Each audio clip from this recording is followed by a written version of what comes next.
Mythic Plus dungeons on Ascension are fun, challenging, and rewarding. And Etiquette has evolved over the years, and if you are ignorant of it, your ability to get groups you need to gear up will be impaired. Looking for group? Looking for more. When responding to a Looking for More post, always include your item level and role. If you have a commonly used build, you may also include it. This makes the job of the group builder a little easier. If you are unsure whether you are geared enough, this removes that burden. The group builder can make that call better informed by your courteous response. It should be stated that your expected performance, based on item level, assumes a couple of things you should be aware of. It assumes that you are gemmed, enchanted, your PvE power is capped, and that you have a solid build you know how to play. An item level of 130 is misleading if your performance is so low that you underperform most 115 item level players. Don't expect to carry. If you cannot fulfill your role and pull your weight, don't be surprised if people leave or you get kicked. When responding to a Looking for More post, don't take it personally if you get no response. They may be fielding a massive number of replies. However, if they keep posting Looking for More without replying to you, you can try reposting your own Looking for group with role and item level. They may have overlooked your direct message, or you are undergeared, or they have ridiculously high standards, or some combination thereof. If you still get no response, it's best to let it go. There's a good chance it would have been a failed group anyway. Joining. Manners cost nothing. Always say hello. It might be rough for the more introverted, but it shows that you are interacting with chat and less likely to ignore it later, as some do. Getting to the stone.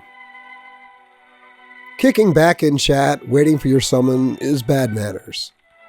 Show respect to your new friends by always getting on a flight to the meeting stone as soon as you can, even if you are the furthest away. This shows that you respect the time of your new friends. Dungeon etiquette. Be respectful or say nothing. Something silly or innocuous to you might be received very differently, or even some who are looking for things to get upset about. It's best to avoid saying anything ambiguous. Until it becomes clear that the group is overgeared for the content, a careful approach is best. We spend most of our time demolishing content for which we're overgeared. Sometimes it's hard to change gears.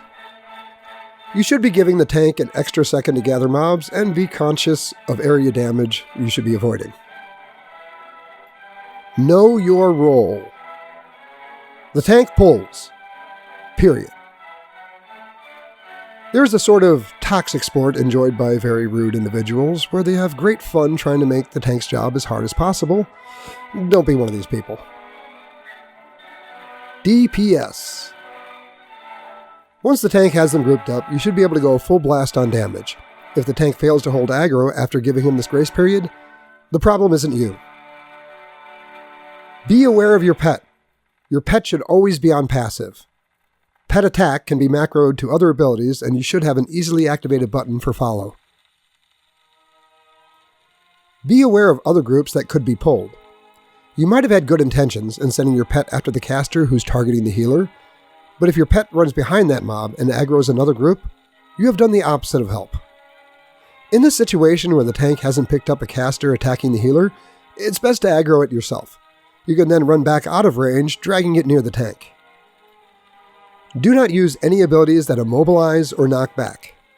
If mobs can't hit the one they want, they will hit the one they can reach. If a group gets Frost Nova'd and the tank has to move out of melee range of a mob, it will start attacking any melee DPS it can reach.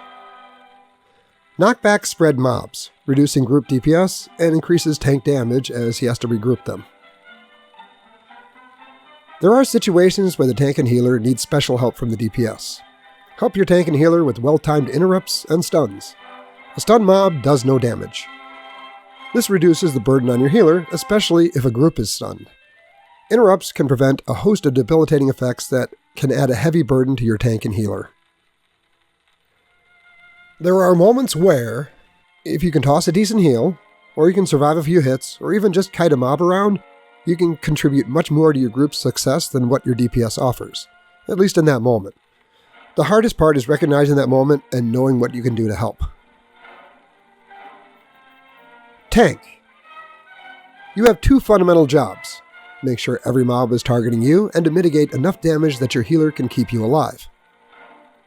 You should have several defensive cooldowns in your build. Prioritize their use by shortness of their cooldowns. A cooldown you hardly ever use is a wasted point. Unless overgeared, use cooldowns as soon as threat is established, while all mobs are still up. Also, whenever your HP is low or is likely to be made low in the near future. If you are a tank, it is also your job to maximize the output of the DPS. Getting the mobs closely grouped increases group damage. Once positioned, do not move them unless absolutely necessary. Dragging mobs away from the DPS significantly reduces group damage. After a fear or knockback, the tank should try to bring the mob or mobs back to the same position, as this will help your group's DPS get ramped back up faster. Wait for full HP before pulling. Any effective healing on the pull will send mobs charging at the healer. Even just one tick from heal over time can do it. Keep moving. As soon as the healer has topped you off from the last pull, you should be pulling again as long as group mana looks good. Aspect of the cheetah or pack, used carefully, can shave some time off of your run. Clearing, skipping. As tank, you should not slow the run by pulling groups that can be skipped, but this can go too far in the other direction too. If everyone is not already familiar with a particular way to skip groups, it usually leads to a wipe. Make sure everyone is okay with a particular non-standard skip before proceeding. In the end, attempting the more advanced maneuvers with people you don't know will cost more time than it saves. Healer. It is the job of the healer to keep everyone at max HP to the best of his abilities. Obviously, when in combat, the tank will be the priority, but it's also important not to die yourself. And after that, do what you can to keep the DPS up. As soon as combat ends, it is your job to top everyone off as quickly as you can. Doing otherwise can slow the run. Do not expect a tank to pull until you top off his HP.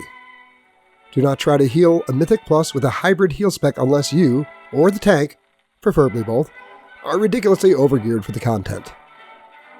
You are only obligated to give one warning to the DPS to get out of area damage. If you have to let them die to keep the tank up, then so be it. You are not obligated to directly heal pets. They are the responsibility of their owners. If a DPS decides he's going to pull instead of the tank, you are under no obligation to heal him. This heal would probably get you killed anyway, whereas that DPS's quick death could avoid a wipe and possibly teach him a valuable lesson. Fair or not, there is an expectation that the healer should be able to resurrect the dead. When to leave or kick. Undergeared. Whether the tank is taking way too much damage or the healer's output is so low that despite the tank taking very little damage, he's almost dead by the end of each trash pull.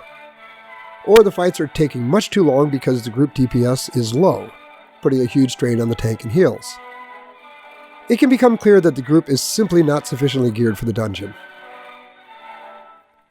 Underskilled / ignorant. People can fail to pull their weight in a number of ways. Failing to avoid area damage, accidentally pulling additional groups, not knowing where to stand, letting your pet run wild on defensive or aggressive, not letting the tank pull, using immobilizations, fears, or knockbacks. These are just some examples. Some of these can be addressed mid-run, and some of them cannot. If a person or persons' wipe-causing errors cannot be corrected through chat, it may be time to kick them or leave. Toxic. Toxic players put a great deal of effort into hiding their toxic intentions. They may feign incompetence just to waste people's time, give them a repair bell, or just upset them. Many toxic players are very insecure about their own performance. They will immediately start trying to project fault onto someone else, usually choosing one target. This toxic person is usually a DPS calling out a tank or healer for being inept, undergeared, or having a bad build. Stealing time. Respecting the value of other people's time is what a courteous person does. Some toxic players get a kind of sick joy from wasting the time of others. Making others wait on you is a childish way to make yourself feel important and assert your status over those who wait for you. Forcing failures. This emerges mostly when skipping trash. Choosing a non-standard skip, especially one that requires aspect of the cheetah and invisibility, when grouped with people you don't know, will almost always go sideways. But that is often the hidden intent, to force someone into the position of failure, quite unnecessarily. This is a form of gaslighting. deliberately putting someone into a position where failure is almost assured, but acting like the failure is due to that person's incompetence. If you believe you are being targeted in this way, you need to put your emotional and psychological health first. Leaving a group. Leaving a group should be a choice of last resort, but if you have no confidence that the issues causing the wipes will be corrected, or it becomes clear that there's a toxic element sabotaging the run, you need to prioritize your time and your emotional well-being. At the end of a successful dungeon, make sure to thank everyone for the group. Also, DM anyone who did a very good job and thank them. As tank, getting feedback from your healer after a run is helpful, and these are questions they like receiving. This has been your Etiquette guide to Mythic Plus dungeon groups on Ascension WoW. Now get out there and get some coins.